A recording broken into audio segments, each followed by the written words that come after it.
Municipal ఎన్నికల వేళ తిరుపతిలో అధికార తెలుగుదేశం పార్టీ జనసేనకు చెందిన నాయకులు కార్యకర్తలు రెచ్చిపోయారు. వైఎస్ఆర్సీపీ కార్పొరేటర్లపై మోకుమ్మడి దాడికి పాల్పడ్డారు. వైసీపీ కార్పొరేటర్లు వెళుతున్న బస్సుపై రాళ్లతో దాడి చేశారు. వారిని బలవంతంగా ఎత్తుకెళ్లే ప్రయత్నం చేశారు. ఈ దాడిలో బస్సు అద్దాలు ధ్వంసమయ్యాయి. బస్సుపై దాడి చేసిన వ్యక్తిని తెలుగుదేశం పార్టీకి చెందిన శంకర్ యాదవ్ గా గుర్తించినట్లు తిరుపతి వైఎస్ఆర్సీపీ నాయకులు తేల్చి చెబుతున్నారు. శంకర్ యాదవ్ బస్సు అద్దాలను ధ్వంసం చేశాడని ఆరోపించారు. అక్కడే ఉన్న వైఎస్ఆర్సీపీ మహిళా కార్యకర్తలతోనూ అతను అనుచితంగా వ్యవహరించారంటూ విమర్శించారు.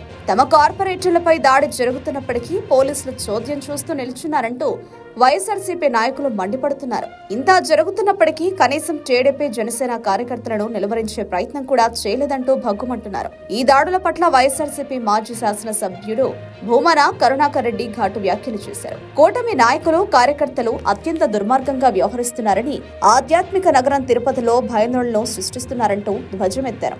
తమ పార్టీకి చెందిన కార్పొరేటర్లను బెదిరించడం అరాచకమని అన్నారు. ముఖ్యమంత్రి చంద్రబాబు నాయుడు, ఉప ముఖ్యమంత్రి పవన్ కళ్యాణ్ సారథ్యంలో రాష్ట్రంలో అధికారంలో ఉన్న తెలుగుదేశం, జనసేన, భారతీయ జనతా పార్టీ సంకీర్ణ కూటమి ప్రభుత్వం ఇంత నీచంగా వ్యవహరించాలా? రాష్ట్రంలో ప్రజాస్వామ్యం ఉందా అంటూ భూమన కరుణాకర్ రెడ్డి ప్రశ్నించారు. మున్సిపల్ కార్పొరేషన్ ఎన్నికల్లో అడ్డదారిలో గెలవడానికి సొంత బలం లేకపోయినా కూటమి నేతలు రెచ్చిపోతున్నారని, తమ పార్టీ కార్పొరేటర్లు, స్థానికులు తిరుపతి వచ్చే వేలాది మంది భక్తులను భయభ్రాంతులకు గురి చేస్తున్నారంటూ భూమన కరుణాకర్ రెడ్డి విమర్శలు గుప్పించారు.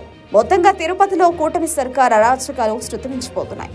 అధికార మదంతో చెలరేగిపోతున్న వారి తీరు విమర్శల పాలవుతుంది.